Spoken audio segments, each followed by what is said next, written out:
I hope this exercise helped you to better understand the distinction between minimalist and maximalist. Let's see together what were the right answers. You will see with me that many of them are intuitive.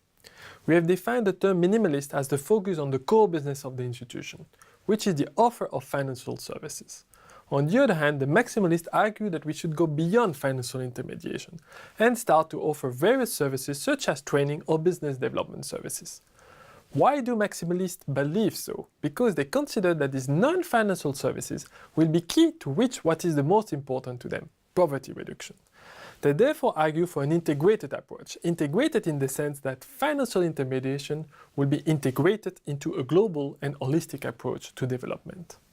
Therefore, maximalists are close to what we call welfarists, people who consider that the welfare of the client is the most important element. The term welfarism is not specific to microfinance. It's for instance frequently used in political science, economics or applied philosophy. Welfarists believe that an action should be evaluated based on its consequences, which is measured by the total welfare generated by this action. Applied to the case of microfinance, this means that the microfinance welfarists measure the success of their organization based on the welfare generated by the action. For maximalists or welfarists, the welfare of the clients is the outcome that they target, the primary objective of the organization. To achieve this poverty reduction, they argue for specific type of microcredit that are coupled with training or business development services. This is what we call credit plus. Minimalists obviously also care about their clients. Nevertheless, they believe that the first indicator to look at or to prioritize should not be related to these clients.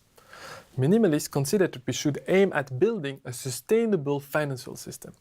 We call them institutionalists because the main focus is on institutions or organizations rather than on clients. Why so? The argument is that without sustainable organization, it is impossible to serve the poor in the long run. They therefore point to the historical failure of former state-led credit schemes. These programs were often not sustainable and stopped a few years after they started.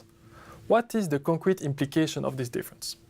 The microfinance institution will be measured based on their financial sustainability or their capacity to generate profit rather than the direct welfare of the clients. This has also implications for the product range. Rather than credit plus that combines financial and non-financial services, they favor credit alone. All this also has implications in terms of organization structure. We will see that microfinance institutions vary in terms of organization structure, of type of institution.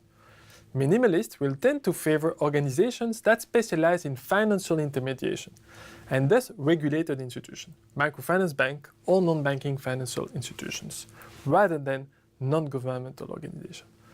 On the other hand, maximalists will favor non-profit structure such as non-governmental organizations or foundations, since they are close to the social mission of poverty alleviation. Finally, the source of financing also differs between the minimalist and the maximalist. The regulated entities favored by minimalists, such as banks, will mainly use commercial sources of financing, such as commercial debt, equity, or more complex financial products. The non-profit maximalists will also welcome donations or concessionary loans and certainly keep using or chasing them. Subsidies are complemented by commercial sources of financing, but there is still a large part of the financing mix which is subsidized. We will get back to these various conceptions of microfinance later in the MOOC. As most classification, it doesn't capture the full nuance of the current microfinance practice. Some MFIs may be close to minimalist for some aspects and maximalist for others.